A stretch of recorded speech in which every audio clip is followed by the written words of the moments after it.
Esto es la Facultad de Derecho en Radio. News, Canal Multimedia, presenta Societatis, conducido por Elsie Núñez Carpizo y Amparo Apolinar de Jesús. Un programa del Seminario de Sociología General y Jurídica.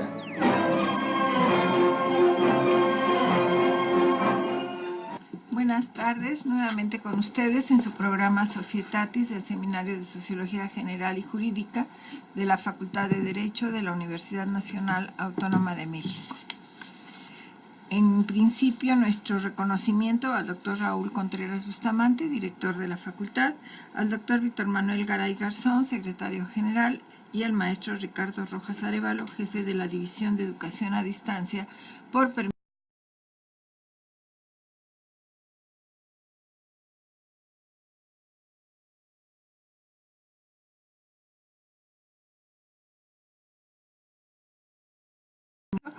o del correo semsoc@derecho.unam.mx. En esta ocasión tenemos el gusto y el placer que nos acompaña la maestra Griselda Muchetegui Requena.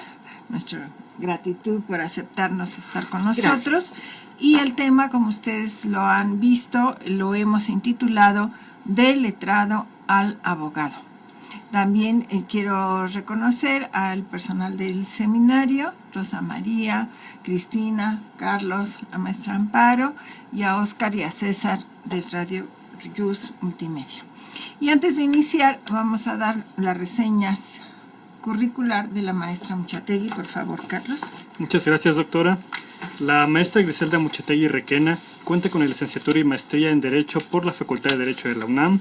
Es profesora de carrera en las asignaturas Delitos en Particular y Criminología, así como autora de 3 libros en la editorial Oxford: Derecho Penal, Diccionario de Derecho Penal y Derecho Penal, Banco de Preguntas.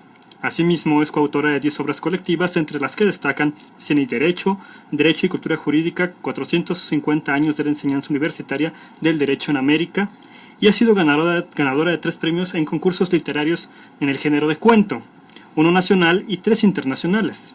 Entre los internacionales destacan la edición 8ª y 11ª del concurso de cuentos infantiles Sin Fronteras en Bilbao, España, y asimismo la maestra Muchetegui ha publicado numerosos artículos en el boletín de la División de la Universidad Abierta de la Facultad de Derecho de la UNAM, materiales didácticos de las asignaturas Criminología y Derecho Penal para la misma división, manuales de Criminología y Derecho Penal para la Procuraduría General de Justicia del Distrito Federal y la Procuraduría General de la República, así como la obra Antología sobre Legítima Defensa, publicada por el Sistema de Universidad Abierta de la UNAM, además de las múltiples participaciones en congresos y seminarios como ponente. Un gusto, maestra. Muchísimas gracias, encantada de estar aquí nuevamente. Muy bien. Vamos a dar una breve reseña para ya abocarnos finalmente a la Facultad de Derecho, donde se van a formar los abogados o los letrados. La Universidad Real y Pontificia de México inicia labores con el segundo virrey de la Nueva España, don Luis de Velasco, el 25 de enero de 1553, con las facultades de Leyes y Cánones. Estas 7 cátedras eran Teología, Escritura, Leyes, Cánones, Artes, Retórica y Gramática. La organización era de acuerdo a la Universidad de Salamanca, por eso se habla que son universidades hermanas. Los estudios de cánones y leyes no tuvieron un edificio propio, sin embargo, las enseñanzas se daban en la casa de Juan Guerrero. Los grados que se otorgaban eran bachiller, licenciado, doctor, maestro en artes y santa teología. La Facultad de Artes, que podríamos considerar como la preparatoria en nuestros días, se dividía en 2, el trivium que incluía gramática, retórica y dialéctica, y el quadrivium, aritmética, geometría, astronomía y música. Esto, posteriormente, los alumnos ingresaban a las facultades mayores. Y le cedo el uso de la palabra a la maestra para que nos diga cuáles eran estas facultades mayores. Correcto. Bueno, pues en primer lugar, el tema creo que es muy interesante, a pesar de que nosotros generalmente recurrimos a la historia de la universidad y nos gusta mucho recrear todo lo que sucedió en esta época del siglo XVI. Siempre es bueno volver a ello. Hay que decir lo siguiente. Primero que nada, el tema a mí me pareció muy interesante porque vamos a hacer una especie de introspección a lo que es la figura del abogado, porque la imagen que se ha tenido del abogado como tal ha variado en el tiempo, y yo creo que quizá el propósito fundamental de este programa sea el saber qué fue el abogado, cómo fue visto por la sociedad, cómo se ha ido transformando y qué es lo que ha pasado en la época actual. En la época actual, el abogado ya no es visto como esa figura culta y preparada de hace muchos años. Y entonces todo esto nos remonta precisamente a la universidad, que aquí hay datos muy curiosos porque precisamente dentro de toda la información que hemos buscado, hay algunos datos que chocan, que no coinciden, pero lo que sí tenemos claro es que la universidad, el 21 de septiembre de 1551, fue expedida la cédula por la cual se funda la Universidad de la Nueva España, con un presupuesto anual, curiosamente, de 1,000 pesos oro. Este dato es interesantísimo porque no aparece en todos los lugares y nos vamos dando una idea de cómo pudo haber sido la universidad de esa época, del 1551, que tenía un presupuesto anual de 1,000 pesos oro. Luego, en 1553, inician las funciones, sus actividades, y finalmente el 12 de julio, que es una fecha muy, muy interesante, es cuando se considera el Día del Abogado, porque fue el día en que se impartió la primera cátedra de Derecho. Después viene una bula del Papa Clemente VIII, que es por la que la Real Universidad de México se convierte en además real y pontificia. Y vienen las 4 facultades principales, que son las que ya la doctora Elsie Núñez ha mencionado, y aquí es donde comienza toda esta historia interesantísima de la universidad. Antes hay que mencionar, porque creo que no podemos pasarlo por alto, un detalle muy importante. En la Alta Edad Media, y recordemos que la Edad Media es un periodo de tiempo largo, de 10 siglos, que comienza en el 476 y termina en 1453, son 10 siglos de una historia muy interesante que yo siento que la gente critica severamente y que le llama despectivamente la Edad Oscura, el oscurantismo. Yo no creo eso, no lo creo por muchas razones, porque mucho del conocimiento que tenemos en la actualidad surge en la Edad Media, y precisamente en la Alta Edad Media nace la universidad. Hay un libro que a mí me gustaría mucho mencionar y recomendar, que es La Universidad Epopeya Medieval, del doctor Rolando Tamayo Salmorán. Es una obra pequeñita donde recopila toda esta información de cómo van surgiendo las universidades, y primero la universidad es una institución de educación superior que queda a manos de los sacerdotes. Los sacerdotes eran las personas más cultas, más preparadas en la Edad Media, y si acaso se le llamó época oscura o obscurantismo, pues se debe a que el conocimiento estaba reservado para ciertas personas nada más. No todo el mundo tenía acceso a la cultura, e incluso sí hubieron muchísimas barbaridades, que había libros prohibidos, hogueras de libros, gente que no tenía derecho a leer, y precisamente los sacerdotes sí, el clero sí tenía acceso a las bibliotecas, a la lectura. Entonces, cuando decimos que la universidad nace en la Edad Media, yo creo que no podemos decir que la Edad Media sea la época del oscurantismo, y ya de allí viene acá a América con estos datos que la doctora Elsie acaba de comentar y que son sumamente interesantes, y es como comienzan a funcionar las carreras de teología, de medicina, de cánones y leyes. Y esto resalta que la figura del abogado es una de las figuras más antiguas, de más prestigio, de más tradición y hasta de más solemnidad, hasta en el atuendo, que es el de la toga, que también viene del derecho romano, y que bueno, tiene esto una cantidad enorme de historia, como es hasta lo de los colores, que algunos alumnos, por ejemplo, no saben por qué dentro de la toga universitaria, para lo cual hay un reglamento de la toga en nuestra legislación universitaria, el filito de la museta, que es una especie de capita que recubre al manto principal, que es el hábito, o vamos a llamarle propiamente toga, dicho, tiene un filito de color rojo, y en la parte que llevamos en la cabeza, que es el birrete, hay un botón también de color rojo. Esto de los colores tiene mucho que ver, y los que tienen doctorado pueden usar las ínfulas, que son esos que yo llamaba antes hilachitos, que son unos cordoncitos de color rojo que cuelgan y que son las famosas ínfulas. De ahí que la gente diga, fulano de tal tiene muchas ínfulas, es que tenía muchos estudios. Y el color rojo, dentro de la historia de los colores, significa poder, significa conocimiento, significa justicia. Y entonces por eso en los abogados estos colores del rojo se retoman en la toga universitaria, el médico el amarillo y el verde en los economistas, y bueno, todo esto lo recoge el reglamento de la toga, que es una parte de la legislación universitaria muy interesante. Así que como vemos, la historia de nuestra facultad, de nuestra universidad, es de abolengo, es de hace muchísimos años, y ahora afortunadamente es una universidad pública con acceso dentro de lo posible para quien pueda y quiera acceder a ella. Pero esos serían básicamente los inicios. Muy bien. Bueno, ya nos ha dicho la maestra Griselda el inicio, que fue el 12 de julio, y como seguramente algunos de nuestros alumnos saben, la prima de leyes instituta, que es otra cátedra, se establece el 16 de diciembre de 1554. El 13 de octubre de 1823, el Congreso Constituyente dicta la primera disposición legal que se relaciona con la carrera jurídica y se establecen las cátedras de Derecho Natural, Civil y Canónico. Posteriormente, en el 23 de octubre de 1833, las asignaturas para las ciencias jurídicas era primera y segunda de latinidad, ética, derecho natural de gentes y marítimo, derecho político constitucional, derecho canónico, derecho romano, derecho patrio y retórico.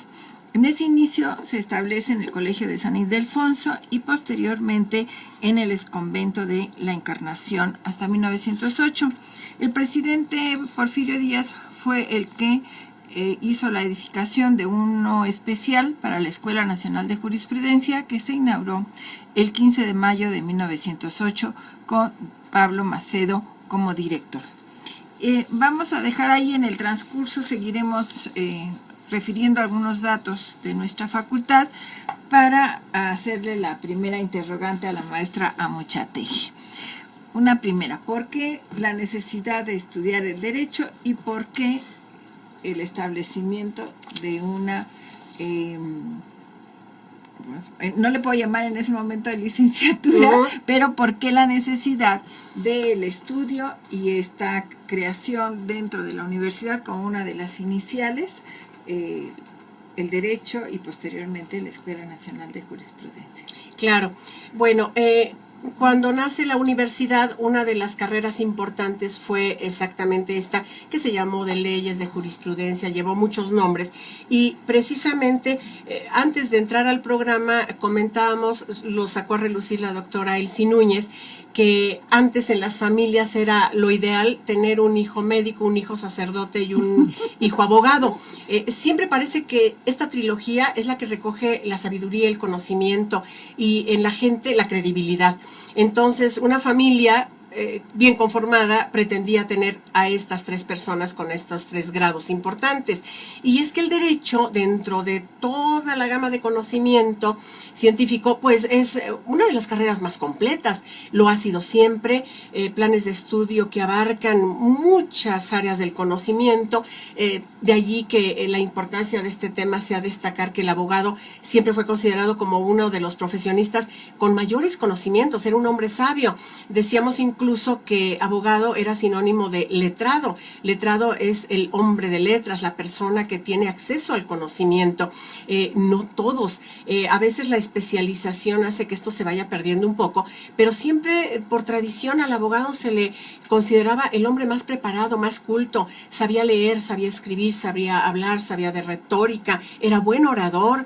Todavía hasta hace algunos años tuvimos grandes ejemplos en nuestra facultad de esos grandes abogados que abarcaban casi todo el conocimiento que se tenía en el mundo contemporáneo. Y que si bien es cierto, fue una maravilla saber que los griegos aportaron tanto, pues ahora los abogados contemporáneos deberíamos de estar preparados en filosofía, en letras, en literatura, en todo esto, y se ha ido perdiendo.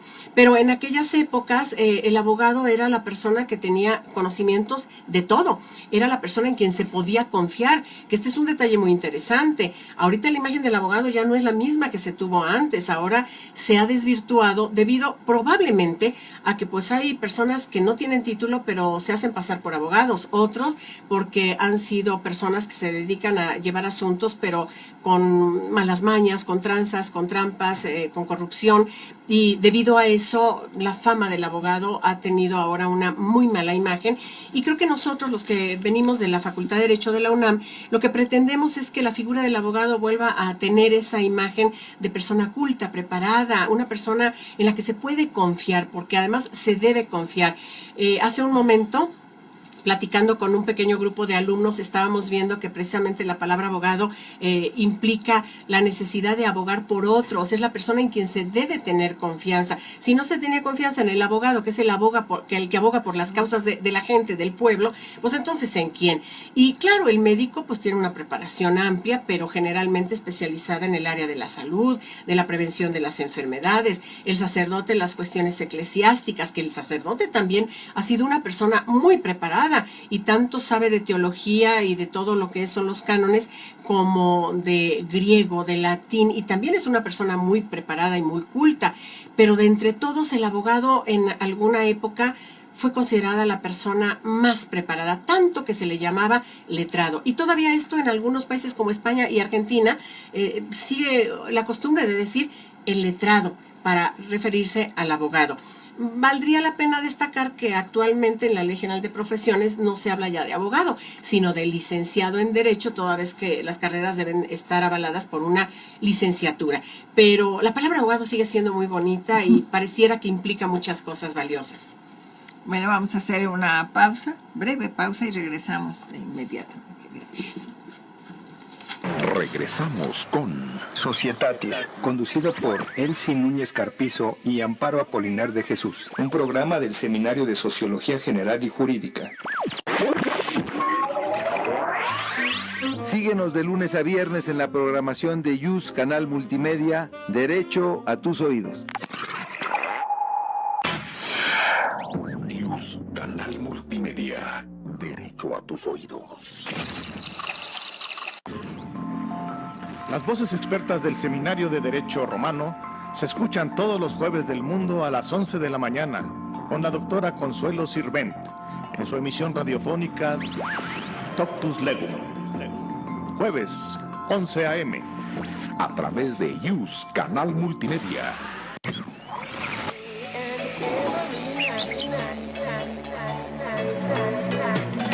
Todos estamos obligados a preservar nuestro entorno. Por supuesto que tú también. No te hagas. Hagamos al planeta genial otra vez, por un derecho ambiental eficaz. Con Aquilino Vázquez García, como cada jueves a las 12 horas. En YUS Canal Multimedia. El Seminario de Derecho Civil de la Facultad de Derecho de la Universidad Nacional Autónoma de México los invitan a escuchar Tópicos de Derecho Civil. Un programa de fondo con temas de derecho civil y derecho familiar. Todos los jueves de 13 a 14 horas a través de YUS Canal Multimedia. Conozca todos los programas en la plataforma de educación a distancia. Visita nuestra página de internet y sigue la transmisión de todos nuestros programas en www.derecho.unam.mx. Esto es la Facultad de Derecho en Radio. Continuamos Continuamos con Societatis, conducido por Elsie Núñez Carpizo y Amparo Apolinar de Jesús, un programa del Seminario de Sociología General y Jurídica. Regresamos con ustedes y como es habitual en nuestro programa, Carlos ahora tiene doble función, nos va a dar los saludos y las películas que recomendamos para esta semana. Gracias, doctora. Primeramente mandamos saludos a Alfredo Bonilla, a la maestra Pilar Ortuño Burgoa, quien menciona: mis adoradas maestras, qué gusto verlas juntas, mi admiración y cariño para ambas. Un beso, Saludos, Pilar. gracias. Jimena Palma, Fernando Nieva y Diana Iniestra. Asimismo, les recomendamos que sigan adelante en nuestro programa, que inicien su segundo bloque. Y justamente para iniciar tenemos 3 películas. 2 de ellas son del escritor John Grisham y una de ellas también es estadounidense, pero bueno, vamos primero con las de John Grisham. La primera es Tiempo de Matar, A Time to Kill, de Estados Unidos, de 1996, dirigida por Joel Schumacher. Está basada justamente en la novela de título homónimo de John Grisham. Y esta historia se desenvuelve en una tranquila localidad de Mississippi, donde 2 jóvenes blancos violan a una niña, Tonya, negra de 10 años. Entonces, bueno, a partir de la horrorización de la gente de la localidad sobre este crimen, el padre de Tonya, armado con un rifle, mata a los violadores de su hija ante la mirada de muchas personas en el juicio de estos 2 jóvenes que estaban siendo procesados. Después de esto, van creciendo las diferencias raciales y la lucha de opiniones se hace evidente justamente a partir de los hechos que mencionamos, la violación de Tonya y el asesinato que hizo el padre de Tonya. La defensa del padre de Tonya va a quedar a manos de James Brigance, un abogado que piensa que las leyes no deben distinguir sobre el color de piel y asimismo está en contra del racismo y toda esta controversia que la gente en la localidad de Mississippi ha hecho. El fiscal estaba por postularse para alcalde, por lo cual él ve como este juicio una herramienta muy grande para hacer publicidad y hacer adeptos para su campaña. La justicia entonces se nota como una especie de arma o una especie de realce para este personaje que es el fiscal.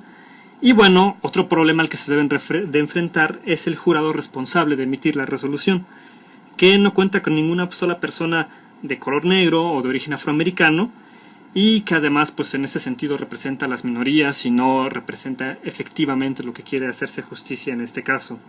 Asimismo, la película pues nos proporciona reflexiones éticas y morales donde la comunidad y el sistema de cierta manera tienen errores, fallan y asimismo pues no se puede proveer de la justicia como se quisiera, ¿no? El debate que trae consigo el racismo y ese tipo de cuestiones sociales pues nos deja mucho también que pensar. La segunda es La Tapadera, pues se tradujo así por el título en inglés The Firm, una película estadounidense de 1993 dirigida por Sidney Pollack y basada también en la novela homónima de John Grisham. Trata sobre Mitch McGeary, un estudioso abogado que es contratado por un despacho, pero se da cuenta Mitch que el despacho hace operaciones ilegales y entonces sospecha que la FBI pues está un poco detrás de ellos, ¿no? Mitch en este sentido ve una especie de oportunidad de aprovechar esa situación para ayudar al FBI, pero que asimismo pues su integridad no se vea afectada, ¿no? Y que pueda seguir trabajando de lo que es su profesión. Bueno, esa es una buena razón por la que Mitch podría ayudar al FBI y estar un poco en contra de su despacho. El problema es que el despacho lo está vigilando. Y entonces se está dando cuenta de las intenciones de Mitch, ¿no? De querer delatar en cierto sentido. Por lo que la astucia de Mitch y su profesionalidad pues van a tener que sacarle de esta peligrosa y comprometedora situación. La película tuvo muchísimo éxito, especialmente porque en el reparto se incluye a Tom Cruise y a Gene Hackman. Y tuvo 2 nominaciones, en una para el Oscar en 1994 como Mejor Actriz Secundaria, Holly Hunter, y Mejor Música de Dave Grusin, y otra nominación de Premio Grammy en 1994 a la Mejor Música por Dave Grusin. Y por último tenemos Dos Hombres en Pugna. Yo creo que los alumnos que nos están escuchando conocen muy bien esta obra. To the Angry Men, de Estados Unidos, de 1957, dirigida por Sidney Lumet, donde un jurado de 12 hombres intenta deliberar el juicio por un homicidio en primer grado. El problema es que el imputado es un joven de 18 años, latino, acusado de haber asesinado a puñaladas a su padre. Pero, a pesar de que todo indica que es culpable, uno de los 12 hombres que pertenece al jurado, Henry Fonda, empieza a tender diferentes argumentos sobre la posible inocencia de este chico. Al principio no le creen mucho y la verdad es que el jurado quiere irse a hacer sus propias cosas. En este sentido me refiero a que el jurado está compuesto por varias personas que tienen, bueno, su propia visión individual, su propia forma de ver las cosas y no exactamente conocen el derecho y pueden deliberar efectivamente sobre un juicio como este, ¿no? En ese sentido, Henry Fonda los hace dudar poco a poco con las cuestiones que va planteando y pues al final lo importante es ver cómo han cambiado las maneras de ver y personales de esas personas, cómo ha cambiado su reflexión. En 1957 tuvo 3 nominaciones al Oscar como Mejor Película, Mejor Director y Mejor Guión Adaptado. Y fue ganadora de 4 Globos de Oro, incluyendo Mejor Película de Drama, Director y Autor, también en 1957. Muy bien, muchas gracias, Carlos. Bueno, regresamos a nuestro tema. Nos hemos quedado todavía en la época que vamos a precisar de la Escuela Nacional de Jurisprudencia. Sin embargo, en esta época nos vamos a referir a, trasladándolo ahora a cuestiones de género, cómo estaba la participación de las mujeres, cuál era el papel que desempeñaban las mujeres en la sociedad y sobre todo hacia el conocimiento, que nos ha dicho el abogado, el letrado, ¿no? El hombre culto, pero hablamos del hombre culto. ¿Y las mujeres? ¿Y las mujeres? Pues las mujeres siempre atrás o nulificadas. Pero hay algo muy interesante. Ciertamente en toda esa época la mujer no tiene mayor acceso a la universidad y hay una que destaca y creo que no es ninguna novedad, es Juana de Asbaje, Sor Juana Inés de la Cruz, que en pleno siglo XVII es una mujer renacentista, es una mujer completa en cultura y ella, hay algo muy curioso, ella como otras mujeres se acercan a la Iglesia Católica para poder tener acceso a los libros. En aquel entonces incluso saber latín pues estaba reservado nada más para los hombres, todo lo que era conocimiento reservado a los hombres. Sin embargo ella sabe latín, sabe griego, sabe de muchas materias, muchas áreas del conocimiento y resulta que pasaba una cosa muy curiosa. En Europa, por ejemplo, el conocimiento estaba reservado para los hombres y de las mujeres solamente había 2 sectores de la población que tenían acceso a los libros, a las bibliotecas, que eran las monjas y las prostitutas. Este detalle es muy curioso porque eran como los polos opuestos y como que uno no se explica. Y hubo prostitutas que sí tenían ganas de leer, de prepararse. Y aquí hay 2 ejemplos muy interesantes. Uno aquí en la Nueva España, que era Juana de Asbaje, que además encontré un dato que me llamó mucho la atención, lo encontré anoche y dije, mañana lo mencionamos. Encontré un detallito que dice así, Juana de Asbaje, refiriéndose a sí misma, dice lo siguiente en este fragmento de la respuesta de Sor Filotea de la Cruz de 1691. Dice, teniendo yo como 6 o 7 años y sabiendo ya leer y escribir, oí decir que había universidad y escuelas en las que se estudiaban las ciencias en México, México escrito con J. Y apenas lo supe cuando empecé a matar a mi madre con insistentes e inoportunos ruegos sobre que, mudándome el traje, me enviase a México, en casa de uno de los deudos que tenía para poder estudiar y cursar en la universidad.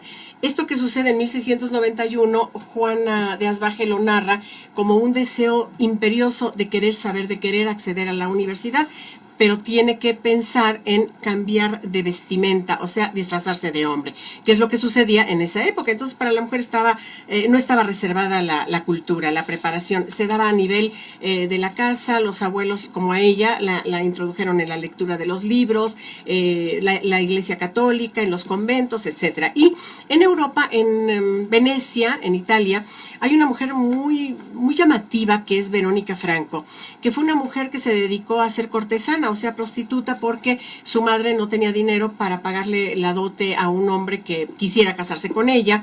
Entonces la madre la comienza a preparar en las artes de seducir al hombre, de atraer al hombre, de darle gusto al hombre en los terrenos amatorios. Y Verónica Franco, antes de esto y después de esto, escribía unos poemas bellísimos. Todavía a la fecha se pueden conseguir los poemas de Verónica Franco. Qué barbaridad, aquí el inconsciente me jugó una travesura travesura bastante rara. Entonces, Verónica Franco trata de sobresalir y sobresale. Ahora, gracias a que ella, aparte de ser una mujer brillante, muy inteligente, con mucho conocimiento, se acercó a hombres muy poderosos en la Venecia del siglo XVI, pudo publicar sus libros, cosa que otras mujeres no tenían posibilidad. Entonces aquí a ella lo que le ayudó, aparte de su talento, fue el que se relacionó con hombres verdaderamente preparados. Entonces ahí es donde vemos este antagonismo entre la mujer dedicada a la Iglesia Católica y la mujer dedicada a la prostitución. En aquel caso se llamaban cortesanas y eran personas que podían ser inteligentes, sabias, pero pues no tenían mayor acceso. Entonces la historia de estas dos mujeres, aunque sean tan antagónicas, a mí me parece sumamente interesante y curiosa. De hecho, ahorita que estabas con estos comentarios, me vino a la mente así como un flechazo a Aspasia. Otra. Que me encanta, ¿no? Personajes exactamente. Sí, vinculada a Cicerón, entonces es encantadora, o sea, te enamoras de ella al leer cosas, porque también fue una mujer avanzada para su época, diríamos actualmente, ¿no? Exactamente. Y que era la opción para poder obtener conocimiento, ¿no? Exacto, de hecho era una etaira, que eran mujeres preparadas para satisfacer a los hombres, y la historia de ella es maravillosa, efectivamente. Aspasia también, creo que de Mileto, si no me equivoco. Sí, así es. Pues ya de paso recomendamos la obra de Taylor Caldwell, Gloria y Esplendor. Por supuesto. Lo van a disfrutar.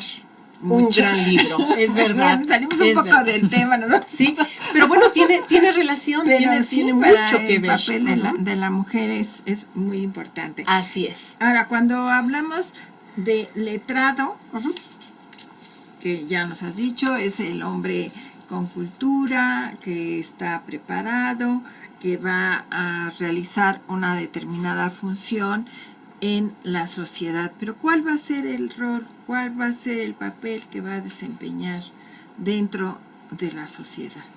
Bueno, el letrado, el abogado, es un hombre tan preparado que puede distinguirse en el área de la literatura, de la poesía, de la retórica, los grandes oradores, grandes políticos, diplomáticos inclusive, o simplemente dedicarse a la práctica de la profesión como abogado de aquella época, licenciado en Derecho de esta época. Y aquí habría que resaltar que la cultura y la educación van juntas con la imagen del abogado, porque un abogado que no lee, un abogado que no se sabe expresar, que no sabe escribir, pues no es un abogado. Por eso yo creo que muchos de nosotros insistimos mucho con nuestros alumnos en que tienen que leer en voz alta, que tienen que pronunciar bien las palabras, tienen que acercarse a los diccionarios, al de la Real Academia de la Lengua Española, el de María Moliner, que según algunos escritores incluso es mejor que el de la Real Academia, el de María Moliner, donde vemos el significado de las palabras, la semántica, cómo han cambiado, lo que significan, porque si alguien tiene que saberse expresar por escrito y oralmente, es el licenciado en Derecho, es el abogado. Entonces, el abogado no puede estar alejado de la cultura, tiene que estar al día, tiene que estar preparado, tiene que saberse expresar. Las personas pueden recurrir a él porque no solamente en el terreno de lo jurídico, sino también en el terreno de la cultura en general. Y esto nos va a llevar a un tema muy doloroso, que es el de los libros prohibidos, las hogueras de libros, que es cuando atacan a la gente culta, precisamente prohibiendo la cultura. Siempre la cultura le ha preocupado a los gobiernos, le ha preocupado a las altas esferas de poder, porque tener conocimiento es peligroso, porque es la gente que no se somete, es la gente que quiere ser libre, es la gente que divulga lo que debe ser. Entonces, en ese tema de los Index Librorum Prohibitorum, que eran los índices de libros prohibidos, pues hay una cantidad enorme de antecedentes que nos llevan, por ejemplo, a China en el año 213 antes de Cristo, donde hubo una quema de libros y el asesinato de académicos que tenían ideas diferentes a las que ordenaba el emperador Qi Shi Huang, y que murieron 460 eruditos enterrados vivos. En Alejandría, en el año 48 antes de Cristo y después de Cristo, hubo varios incendios de la biblioteca, de la cual fue directora otra mujer maravillosa que fue Hipatia de Alejandría, en donde incluso se quemaron 40,000 rollos, y la muerte de Hipatia es una de las muertes más terribles y dolorosas que hay en la historia, en donde muere por ser pagana, por ser inteligente, por ser mujer. Entonces, cuando el sacerdote Cirilo ordena que vayan, la detengan y que la desollen en vivo, que es quitarle la piel a la persona estando ella viva todavía, tratan de evitarlo algunos de sus discípulos, pero otros tuvieron miedo y también la traicionaron. Entonces, junto con la muerte de Hipatia, que finalmente sí muere desollada, con pequeñas conchitas de mar a las que les habían sacado filo, se supone que en una película muy bella que es Ágora, la muerte de ella es distinta. Uno de los discípulos le da una muerte, digamos, dulce o suave, que es clavarle una daga en el abdomen para que muera rápido, pero pues qué bueno que en la película se ve esto, pero en realidad todo lo que se dice en la historia es que sí murió desollada y después su cuerpo fue atado a un carro de caballos para que jalaran el cuerpo y lo arrastraran por toda la ciudad de Alejandría, como una muestra de que lo que ella hacía no debía hacerse. Era astrónoma, era física, era poeta, era una mujer verdaderamente preparada. Entonces era pues una afrenta para los hombres ser mujer y ser inteligente y además poderosa, porque muchos ya la seguían sus enseñanzas y pues esto no podía ser permitido por las esferas del poder de la época. En el año 367 después de Cristo también un obispo, Atanasio, mandó hacer una quema de algo que llamó escritos inaceptables, que eran libros de cultura, libros de ciencia. Y posteriormente en Florencia, en el siglo XV, hay una quema de libros que se llamaron inmorales, promovida por Girolamo Savonarola, conocida como la hoguera de las vanidades. Y bueno, después, curiosamente, el 12 de julio, que es cuando festejamos el Día del Abogado, el 12 de julio de 1562, el sacerdote Diego de Landa realizó la quema de códices mayas en Yucatán. Esto duele y duele mucho, y bueno, da coraje, da rabia, y voltea uno los ojos hacia atrás y se da uno cuenta de la ignorancia de la gente y del miedo que daba tener cultura. Y un 10 de mayo de 1933, ya muy cerca de nosotros, en nuestra, ya es una época contemporánea, fueron quemados aproximadamente 40,000 libros en la Babelplatz de Berlín, que es yo creo que una de las quemas de libros más conocidas, de las que tenemos más datos, más información.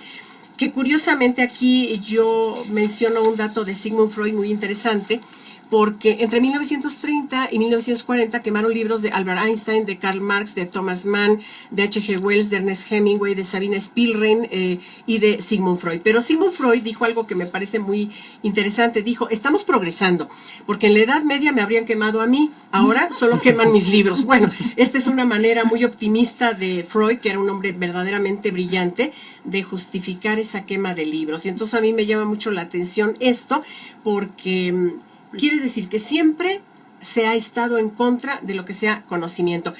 No hay que cansarlos, pero hay una serie de datos interesantísimos de libros quemados en otras épocas más recientes, por ejemplo, como 1973, en donde los militares quemaron libros basados en las llamadas listas negras, que abarcaban temas de bellas artes, historia, política, literatura, religión, filosofía y pedagogía. Curiosamente, derecho se salvó.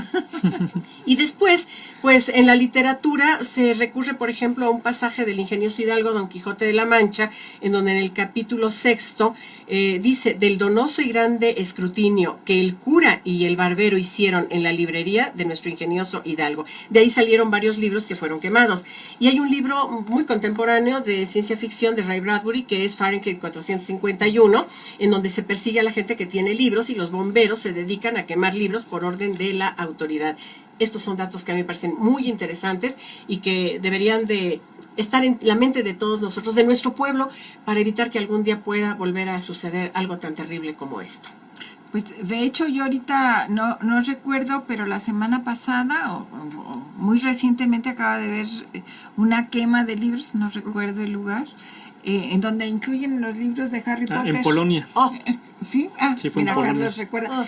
O sea, porque parece increíble, ¿no? Increíble. Increíble, que precisamente creo que sacerdotes. Sí, me parece que hicieron una organización quema, religiosa. Pero sí, yo creo que no tiene más de una semana que No, salió la es noticia, reciente, muy reciente. y señalaban eso, ¿no? Que incluían los libros de Harry Potter. Qué impresión. Se queda uno realmente sorprendida. Cierto. Otro dato de nuestra facultad es cuando se transforma en Facultad de Derecho, que es durante la gestión del doctor José Castillo Larrañaga, rector el doctor Luis Garrido, y la ceremonia inaugural se realizó el 10 de abril de 1950. Las actuales instalaciones de la facultad, como ustedes saben, en Ciudad Universitaria, se inauguraron en 1954 con alumnos de primero y segundo curso. Y finalmente, antes de irnos a la pausa, cuando se celebró el 4º centenario de nuestra facultad, ya en ese momento facultad, se realizó un concurso entre los alumnos de temas sobre contemporáneos, y en el tema México ante la crisis mundial fue triunfador Carlos Fuentes. Y aquí lo quiero dejar porque en nuestro siguiente apartado vamos a hablar de aquellos personajes que de origen han sido licenciados en Derecho. Regresamos en un minuto con ustedes. Regresamos con Societatis, conducido por Elsie Núñez Carpizo y Amparo Apolinar de Jesús, un programa del Seminario de Sociología General y Jurídica. Esto es la Facultad de Derecho en Radio. Visita nuestra página de internet y sigue la transmisión de todos nuestros programas en www.derecho.unam.mx. El Seminario de Derecho Civil de la Facultad de Derecho de la Universidad Nacional Autónoma de México los invitan a escuchar Tópicos de Derecho Civil, un programa de fondo con temas de derecho civil y derecho familiar, todos los jueves de 13 a 14 horas a través de YUS Canal Multimedia. Conozca todos los programas en la plataforma de educación a distancia.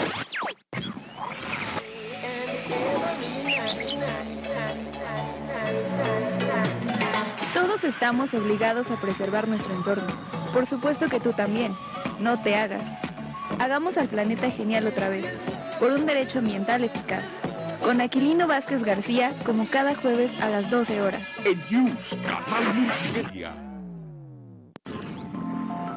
Las voces expertas del Seminario de Derecho Romano se escuchan todos los jueves del mundo a las 11 de la mañana con la doctora Consuelo Sirvent en su emisión radiofónica Toctus Legum. Jueves 11 a.m. a través de YUS Canal Multimedia. YUS Canal Multimedia. Derecho a tus oídos.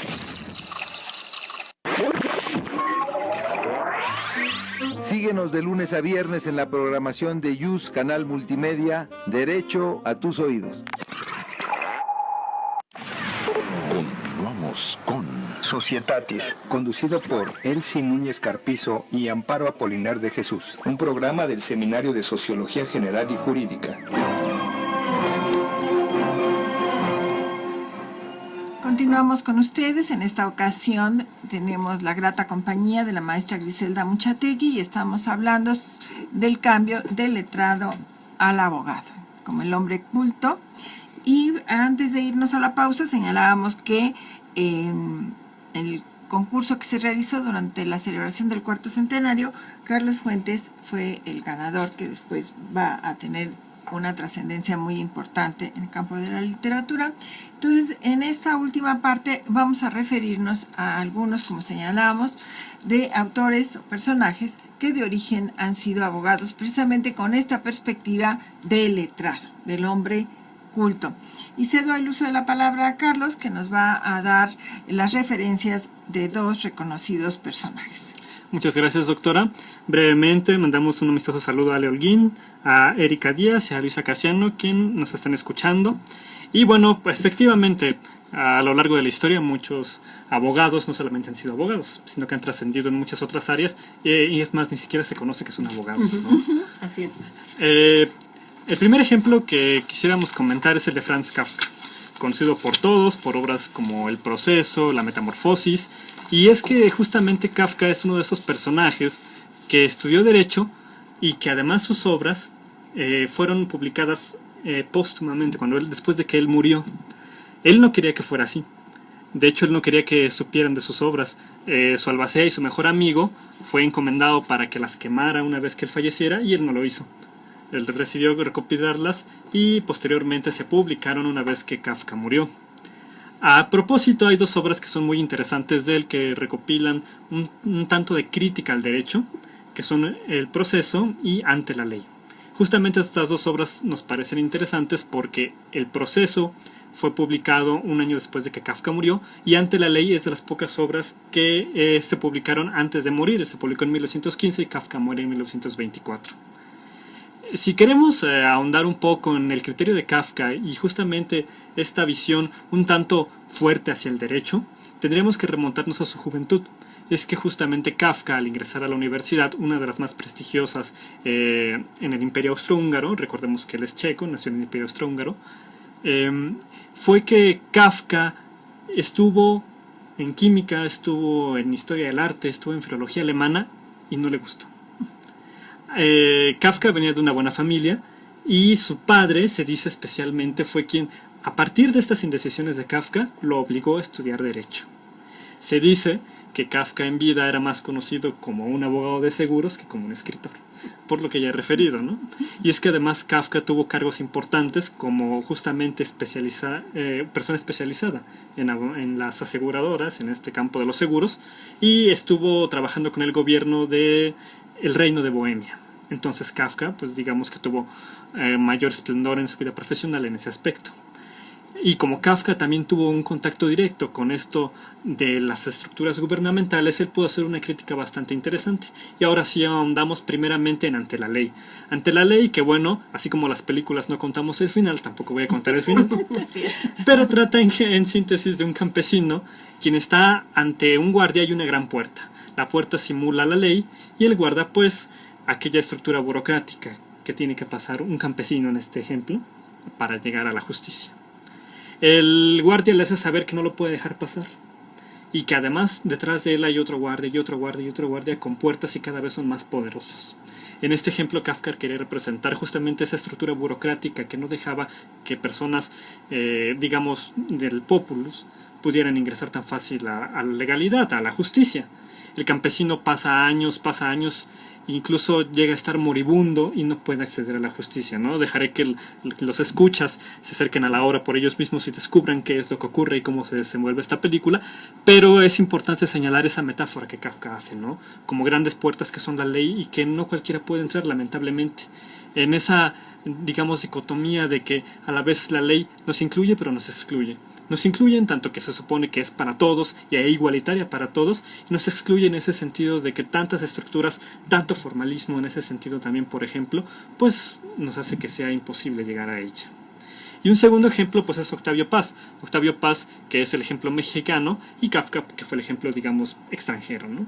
Octavio Paz, como bien sabemos, pues fue premio Nobel en 1990, fue premio Cervantes en 1981, y algo muy curioso que yo podría decir es que Octavio Paz llevaba la protesta social y la abogacía en las venas. ¿Por qué? Porque su abuelo fue abogado en tiempos de Porfirio Díaz, y de hecho ayudó políticamente a Porfirio Díaz contra el golpe que hizo a Lerdo de Tejada, y su papá también fue abogado. Su padre especialmente fue abogado de Emiliano Zapata, lo apoyó en mucha de su travesía. Entonces él también estudió abogacía.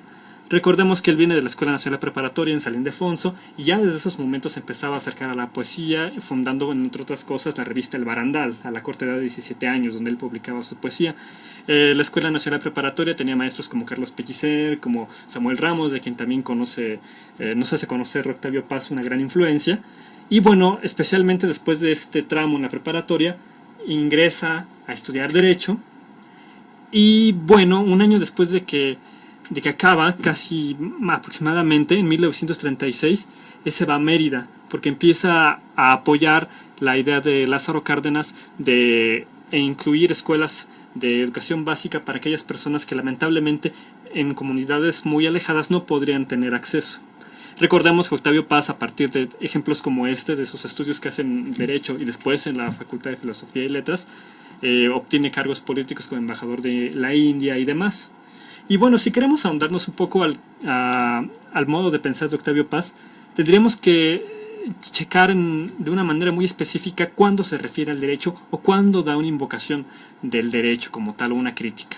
Sí, yo creo que el ejemplo más notorio es en la biografía que hace de Sor Juana Inés de la Cruz, o también llamada Las trampas de la fe, donde de cierta manera una de las conclusiones más importantes es que justamente esa estructura burocrática que también veíamos en Kafka se ve como a la par, se ve muy una símil muy interesante, se ve muy muy similar a la estructura de la iglesia, que impedía en ese sentido, como bien mencionaba la maestra Muchategui, a las mujeres estudiar, y que Sor Juana pues es un ejemplo muy relevante a ese conocimiento que obtuvo gracias incluso a someterse a la iglesia, ¿no? Octavio Paz diría, las estructuras burocráticas que impiden el derecho a la justicia son una símil de las estructuras religiosas que impiden el acceso al conocimiento en tiempos de Sor Juana, porque en ambas someten a la persona y hacen que se repliegue, hacen que diga que ella estuvo mal y que no tenía derecho a lo que hizo, ¿no?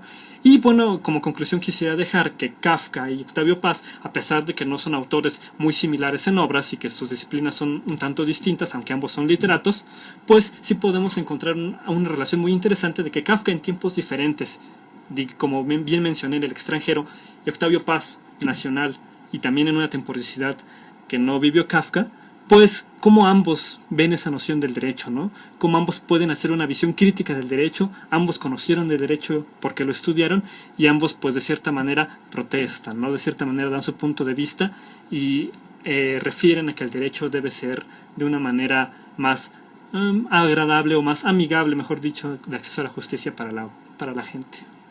Muy bien, Qué bien. muchas gracias, Carlos. Pues cedo el uso de la palabra a la maestra Gisela, Gracias. que también nos va a dar aquí unos escritores maravillosos. Maravilloso. Que este resumen que ha hecho Carlos, estupendo, de verdad, resaltó lo más importante de cada uno de ellos, que son dos figuras sobresalientes que, claro, están dentro de la gran lista de los escritores y hombres cultos que antes de ello estudiaron Derecho.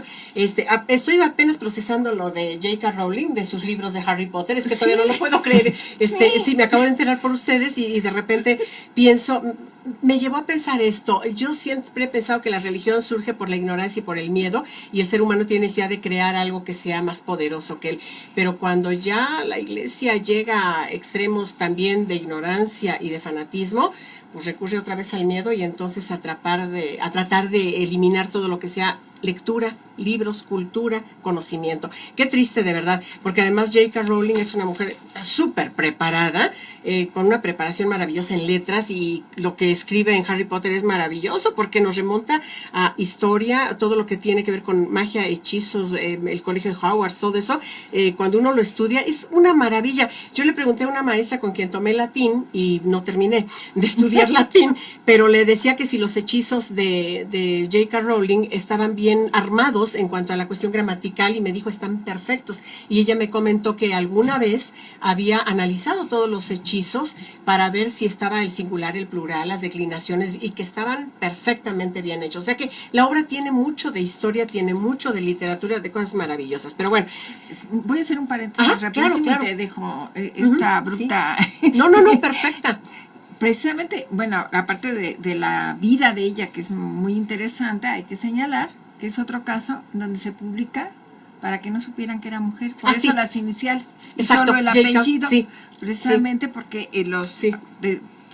muchas editoriales le rechazaron su obra, y la que acepta es con la condición de que no aparezca su nombre, sino sus iniciales y el apellido. Exactamente, por ser mujer, como les ha pasado a tantas otras, ¿verdad? Pero bueno, qué bueno que estamos ya superando eso, y mira, Rowling, que es de esta época, pero bueno, ahorita para referirnos a esto del abogado como hombre culto, hombre de letras, el letrado, el hombre preparado, yo creo que la mayor manifestación de un hombre preparado es el que se dedica a las letras, el que sabe escribir, el que sabe trascender a través de sus libros.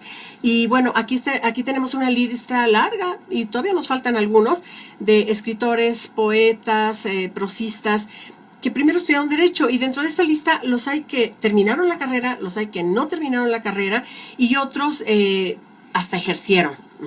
Entonces tenemos, por ejemplo, a Tomás Moro, a León Trotsky, Manuel Azaña, del Valle Inclán, a Sorín, Vasconcelos, Honorato de Balzac, Baudelaire, Blasco Ibáñez, Cicerón, muchísimo antes, por supuesto, Gustave Flaubert, García Goyena, Julio Verne, García Lorca, Giner de los Ríos, Ramón de la Serna, Góngora y Argote, Franz Kafka, que ya mencionó Carlos maravillosamente bien, López Velarde, Llorente, Mommsen, etcétera, y llegamos a una época más cercana en donde donde tenemos, por ejemplo, a Luis Cernuda, a poetas maravillosos, a Luis G. Basurto, Francisco Liguori, Carlos Fuentes, por supuesto, Gabriel García Maínez, Goy Tortúa, Santos Jesús, y bueno, ya muy contemporáneos y gente muy cercana a la Universidad, Raúl Cervantes Ahumada, que tiene unos poemas maravillosos. Yo también tengo el placer de conocerlos y son bellísimos, sensacionales. ¿sí? César Garizurieta, padre e hijo, Salvador Novo, Octavio Paz, Sergio Pitol, Ricardo Garibay, Alfonso Reyes, Jaime Torres Bodet, Jorge Volpi,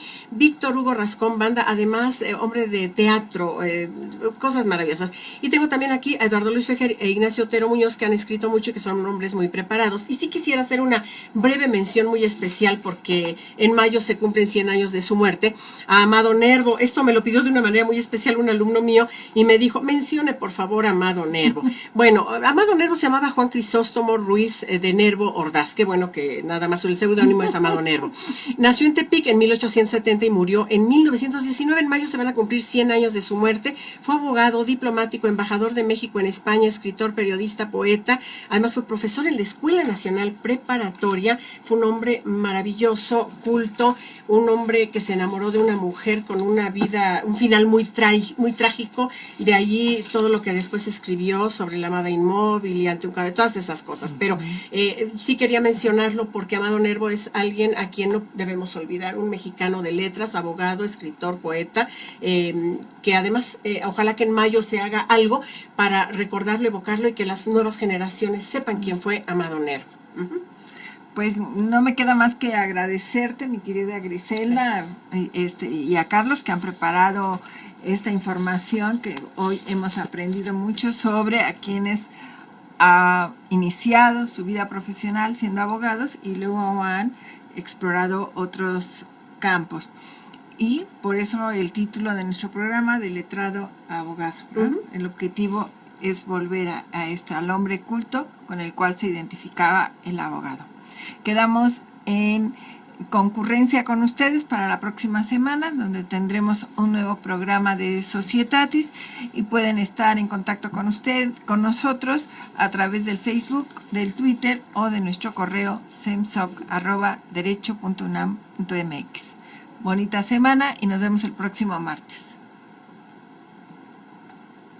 IUS Canal Multimedia presentó Societatis, conducido por Elsie Núñez Carpizo y Amparo Apolinar de Jesús, un programa del Seminario de Sociología